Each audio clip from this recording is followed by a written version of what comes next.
ஆனால் கடகராசிக்கு போன மாதத்துக்கு முந்தின மாதத்துக்கும் அஷ்டம சனி வந்துட்டு போச்சு. 2025 சித்திரை மாதத்துக்கு முன்ன வரைக்கும் படாத கஷ்டம், நஷ்டம், அவப்பேறு, அவமானங்கள், நிறைய பேர் கணவன் மனைவி பிரிஞ்சிருக்கக்கூடிய தருணங்கள். அப்படி ஒருவேளை பிரிஞ்சிருக்கக்கூடியவங்க கணவன்மார்கள் என்ன பண்ணுவாங்க, மனைவி இருந்துன்னு மாற்றான் மனைவி மேலே ஒரு ஆசை பாசங்கள். இப்படியாப்பட்ட ஒரு தருணம்லாம் கடகராசியில் உள்ள ஆண்களுக்கு நடந்திருக்கும். கடன் வாங்கினாலும் கடனை அடைக்கிறதுக்கே உங்கள் வாழ்க்கை ஓடிக்கிட்டு இருக்கக்கூடிய தருணங்கள் உண்டு. நிறைய பேர் பார்த்தீங்கன்னா ஆன்மீக ஈடுபாட்டில் இருக்கக்கூடிய நேரங்காலங்களும் உண்டு. இது விதி. விதியோடைய தன்மை. நீங்கள் கர்ம பலனை அனுபவிக்கணும்னு சொல்லக்கூடிய தருணம் போன மாதம் வரைக்கும் இருந்துச்சு. ஆனால் இந்த மாதம் சுக்கிரன் உங்கள் ஜாதகத்தில் உச்சமாக வரக்கூடிய ஒரு தருணத்தில் கடகராசிக்காரங்களுடைய ஒரு குடும்பத்தில் ஒரு மணி விழா நடக்க போகுது.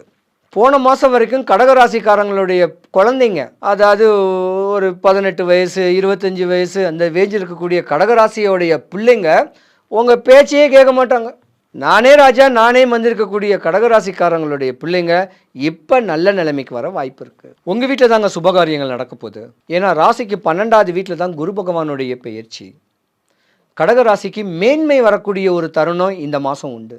ஆனால் கடகராசிக்காரங்க உங்களுடைய உடம்பு ஆரோக்கியத்தை நீங்கள் பார்க்கணும். தனக்கு ஏதோ ஒன்று ஆயிடுமோன்னு சொல்லக்கூடிய பயங்கள் உங்களை வாட்டி வதச்சிக்கிட்டு இருக்கும். ஏன்னா ராசிக்கு 8வது வீட்டில் தான் ராகு பகவானுடைய பெயர்ச்சி.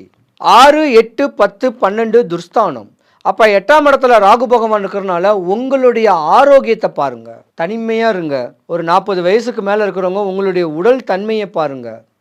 உழைச்சி கொடுத்துருக்கீங்க, பாசத்துக்கு அதிபதியாக இருப்பீங்க, இன்னும் நீங்கள் உழைச்சி கொடுக்கணும்னு கேட்குறது விதி தான். இருந்திருந்தாலும் உங்கள் ஆரோக்கியத்தை பார்க்குறது கொஞ்சம் தெளிவு பண்ணணும்.